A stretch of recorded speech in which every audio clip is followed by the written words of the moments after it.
বন্ধুরা, আশা করি তোমরা সবাই ভালো আছো। তোমার চ্যানেলে তোমাদের সবাইকে স্বাগতম। তো আমাদের বাংলার একটা গুরুত্বপূর্ণ বিষয় হলো কারক, এবং কারক থেকে আমাদের স্বাভাবিকভাবে প্রশ্ন আসবে। এবং তোমাদের বলে রাখি, এই ভিডিওর ডেসক্রিপশন বক্সে একটা লিঙ্ক দেওয়া থাকবে, সেই লিঙ্কে ক্লিক করলে তোমরা একটা প্লেলিস্ট পাবে। সেখানে আমাদের যে কারকের প্রত্যেকটা বিভাগ সম্পর্কে স্পেশাল আলোচনা কিন্তু করা রয়েছে।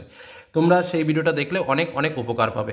এটুকু বলে রাখি, প্রত্যেকটা কারক নির্ণয় করা খুবই সহজ। এবং তাছাড়াও 5 মিনিটেরও একটা ভিডিও আছে, যে 5 মিনিটের ভিডিওটা দেখলেও কিন্তু তোমরা কারক নির্ণয় করতে পারবে। এ সম্পর্কে আমি তোমাদের অনেক আগেই শিখিয়েছি বা বুঝিয়েছি। তো আজ আমি এই কারক থেকে 50টি প্রশ্ন তোমাদের সামনে তুলে ধরছি। শর্ট টাইপের প্রশ্নগুলো স্বাভাবিকভাবে পরীক্ষাতে আসবে, এটা নিশ্চিত। তবে একটু অন্যরকমভাবে প্রশ্নগুলো নোটস করা, যাতে করে এমসিকিউ এসিকিউ যেভাবেই আসুক না কেন তোমরা উত্তরগুলো করতে পারো। তো এই 50টা প্রশ্ন কারক থেকে ভালো করে যদি পড়ে যাও, আশা করি কারক থেকে কোনো সমস্যা কিন্তু তোমার হবে না। তো প্রথম যে বিষয়টা, কারকের সংজ্ঞা খুব ভালো করে জেনে রাখবে। কারক ক্রিয়ার অভিব্যক্তি, এটি বাক্যের সমাপিকা ক্রিয়াপদের সঙ্গে বাক্যের বিশেষ্য বা সর্বনাম পদের অর্থ সম্পর্ককেই কারক বলে। কারক কথার অর্থ কি? কর্তা, সম্পাদয়িতা বা অনুষ্ঠাতা। কোন শব্দটা দিয়ে প্রশ্ন আসবে গ্যারান্টি নেই। বিভক্তি কাকে বলে? বিভক্তির কাজ কি? বিভক্তি শব্দের অর্থ বিভাজন বা বিশেষ ভাগ। ধাতু বা প্রতিপদীকে যে চিহ্ন যোগ হলে পুরুষ, বচন, কাল ইত্যাদি সূচিত হয় তাকে বিভক্তি বলে। বিভক্তির কাজ হচ্ছে শব্দ বা ধাতুকে পদে পরিণত করা, শব্দ বা ধাতুকে পদে পরিণত করে বাক্যে ব্যবহারযোগ্য করে তোলা, বাক্যে ব্যবহৃত পদগুলির মধ্যে পারস্পরিক সম্পর্ক তৈরি করা। এমন একটা প্রশ্ন দিয়ে দিল যে বাক্যে ব্যবহৃত পদগুলির মধ্যে পারস্পরিক সম্পর্ক তৈরি করে কে? বিভক্তি। আরও একটা, দুটো, তিনটে অপশান দিয়ে দিল, তাহলে উত্তরটা কী হবে? উত্তরটা হচ্ছে বিভক্তি। পরবর্তী প্রশ্ন, শূন্য বিভক্তি কি? যে শব্দ বিভক্তি চিহ্ন শব্দে যুক্ত হয়েও নিজে অপ্রকাশিত থাকে এবং শব্দকে পদে পরিণত করে তাকে শূন্য বিভক্তি বলে। মনে রাখবে, এর অপর নাম হচ্ছে অবিভক্তি। এবং শূন্য বিভক্তি যোগ করে শব্দরূপ বদল হয় না। কোন বিভক্তি যোগ করলে শব্দরূপ বদল হয় না? শূন্য বিভক্তি। শূন্য বিভক্তির অপর নাম কি? অবিভক্তি। নেক্সট, তির্যক বিভক্তি কি? যেসব বিভক্তি সব কারকেই ব্যবহৃত হয় তাদের তির্যক বিভক্তি বলে। এতে হলো তির্যক বিভক্তির উদাহরণ। প্রযোজক কর্তা কি? কর্তা যখন নিজে কাজ না করে অন্য কাউকে দিয়ে কাজ করায় তখন তাকে প্রযোজক কর্তা বলে। যেমন শিক্ষক মহাশয় ছাত্রকে অঙ্ক করান, এখানে শিক্ষক মহাশয় হলো প্রযোজক কর্তা। আর প্রযোজ্য কর্তা কি? যে কর্তা অন্যের পরিচালনায় কাজ করে তাকে প্রযোজ্য কর্তা বলা হয়। যেমন শিক্ষক মহাশয় ছাত্রকে অঙ্ক করায়, এখানে ছাত্রটা হলো প্রযোজ্য কর্তা। নেক্সট, সমধাতুজ কর্তা কি? বাক্যে অকর্মক্রিয়া ও কর্তা একই ধাতু থেকে উৎপন্ন হলে সেই কর্তাকে সমধাতুজ কর্তা বলে। যেমন গায়ক, গায়, একই ধাতু থেকে উৎপন্ন হয়েছে। ব্যতিহার কর্তা কি? একাধিক কর্তা একই ক্রিয়া সম্পাদন করলে তাদের ব্যতিহার কর্তা বলে। যেমন রাম, শ্যাম, যদু, মধু ক্রিকেট খেলছে, এখানে রাম, শ্যাম, যদু, মধু সবাই একসঙ্গে, তো এগুলোকে বলা হয় ব্যতিহার কর্তা। নিরপেক্ষ কর্তা কি?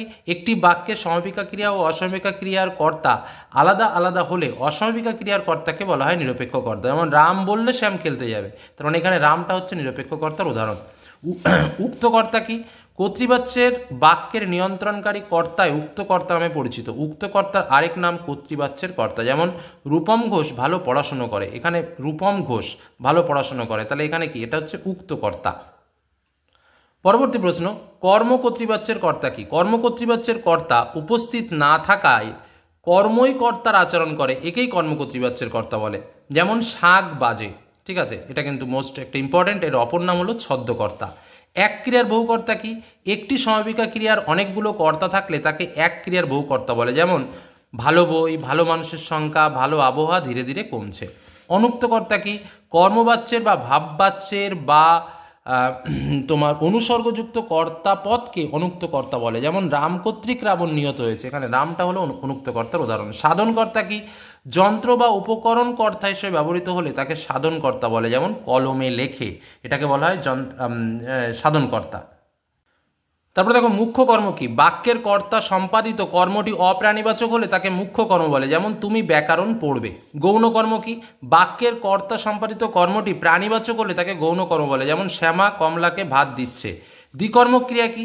যে সমাপিকা ক্রিয়ায় দুটি কর্ম থাকে তাকে দ্বিকর্ম ক্রিয়া বলে। যেমন যদু মধুকে গান শেখাচ্ছে, এখানে মধুকে আর গান দুটোই হচ্ছে কর্ম। সমধাতুজ কর্ম কি? ক্রিয়াপদ ও কর্ম একই ধাতু থেকে নিষ্পন্ন হলে তাকে সমধাতুজ কর্ম বলে। যেমন কমল কি গান গাইছে, তাহলে গান আর গাইছে, তাহলে একই ধাতু থেকে নিষ্পন্ন, যার জন্য বলা হয় সমধাতুজ কর্ম। উজ্জ কর্ম কাকে বলে? সকর্ম ক্রিয়ার কর্ম উজ্জ থাকলে তাকে উজ্জ কর্ম বলে। যেমন বৃষ্টিপতি গাইছে, এখানে বৃষ্টিপতি কি গাইছে? গান গাইছে, তা গান শব্দটা এখানে উজ্জ। আচ্ছা, উদ্দেশ্য কর্ম কি? যখন কোনো ক্রিয়াপদের কর্মের পরিপূরক হিসেবে অন্য পদ ব্যবহৃত হয় তখন বিভক্তিযুক্ত পরিপূরক কর্মটিকে উদ্দেশ্য কর্ম বলে। যেমন তুমি তো তিলকে তাল বানাতে ওস্তাদ, এই তিলকে হচ্ছে উদ্দেশ্য কর্ম। আর যদি তাল হতো তাহলে কি হতো? তাহলে কিন্তু বিধেয় কর্ম হতো। দেখো, তাই বলেছে। পরের প্রশ্নে আছে আমাদের বিধেয় কর্ম কি? পরিপূরক কর্মের শূন্য বিভক্তিযুক্ত অংশকে বিধেয় কর্ম বলে। যেমন তুমি তো দেখি তিলকে তাল বানানোর ওস্তাদ, তাহলে এই যে তালটা কি? তালটা হচ্ছে বিধেয় কর্ম। পরবর্তী প্রশ্ন দেখো, কর্মকর্তৃবাচ্যের কর্ম কি? যে কর্মকর্তৃবাচ্য কর্তা অনুপস্থিত থাকে এমনকি কর্মই কর্তার ভূমিকা পালন করে তাকেই কর্মকর্তৃবাচ্যের কর্ম বলে। যেমন শাক বাজে। আচ্ছা, রাধুনি রাধে, তাই তো, কাঁদুনি কাঁদে। কর্মে বিঞ্ছা কি? একই কর্ম বারবার হতে থাকলে তাকে কর্মের বিঞ্ছা বলে। যেমন কেমন কেমন করে বলা হলো, যে কেমন কেমন, একই শব্দ বারবার, এটা হলো কর্মের বিঞ্ছা। অক্ষুণ্ণ কর্ম কি? বাচ্য পরিবর্তন করা হলেও যদি কর্মরূপ বদল না হয় তাকে অক্ষুণ্ণ কর্ম বলে। যেমন দেবর্ষী লেখাটা পড়লো, দেবর্ষীর লেখাটা পড়া হলো, তাহলে কি কর্মপদ একই থাকলো, যার জন্য একে বলা হচ্ছে অক্ষুণ্ণ কর্ম। পরবর্তী প্রশ্নে চলে যায়, যন্ত্রাত্মক করণ কি? কর্তার ক্রিয়া সম্পাদনের উপায়টি ইন্দ্রিয়গ্রাহ্য হলে তাকে সাধন বা যন্ত্রাত্মক করণ বলে। যেমন কান দিয়ে গান শুনি। উপায়াত্মক করণ কি? কর্তার ক্রিয়া সম্পাদনের উপায়টি ইন্দ্রিয়গ্রাহ্য না হলে তাকে উপায়াত্মক করণ বলে। যেমন দুঃখ ভয়ে কাতর। কালাত্মক করণ কি? কর্তার ক্রিয়া সম্পাদনের উপায়টি কাল বা সময় বোঝালে তাকে কালাত্মক করণ বলে। যেমন এক মুহূর্তে লিখে দিল।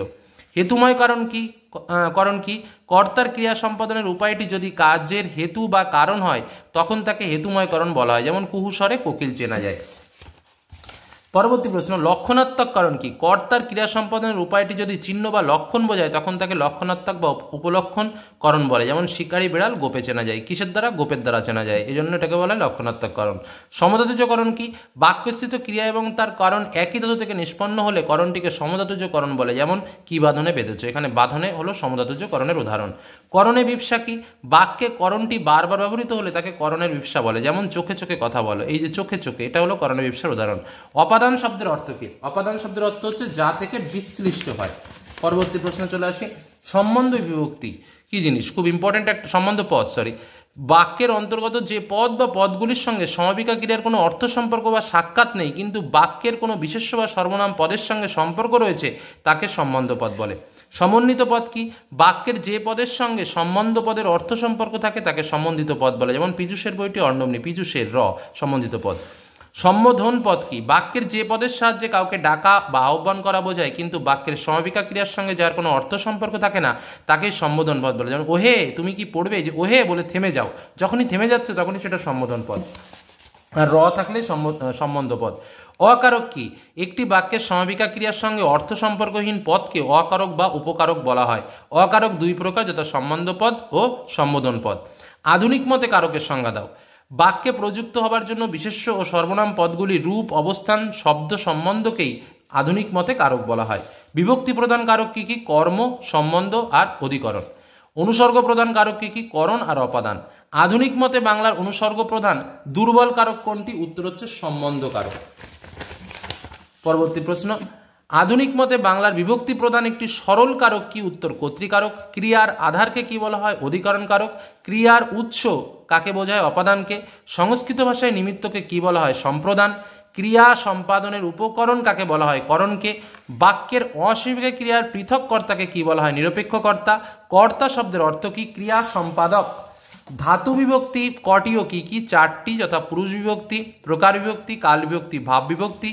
নির্দেশক কাকে বলে? বাংলা ভাষায় বচন কারক নির্ণয় করতে এবং কোনো পদের সংখ্যা পরিমাণদি নির্দেশ করতে বা পদটি সম্পর্কে নিশ্চিত করে জানতে যেমন প্রত্যয় ব্যবহার করা হয় তাকে নির্দেশক বলে। নিশ্চিত করে জানতে যেমন যেমন প্রত্যয় ব্যবহার করা হয় তাকে নির্দেশক বলে। যেমন টিটা, খানাখানি, গুলি ইত্যাদি। বিভক্তি অনুসর্গের একটি পার্থক্য কি? বিভক্তি এক অক্ষর কিন্তু অনুসর্গ এক বা একাধিক অক্ষরের হতে পারে। বিভক্তি বা বর্ণগুচ্ছ, আর অনুসর্গ হচ্ছে অব্যয়পদ। এই 50টি প্রশ্ন কারক থেকে শেয়ার করলাম, আর কারকগুলো একটু প্র্যাকটিস করবে, অর্থাৎ কারক নির্ণয় করাটা ভালো করে শিখবে। কারক থেকে এর বাইরে প্রশ্ন আসবে না, গ্যারান্টি দিয়ে বললাম। ধন্যবাদ।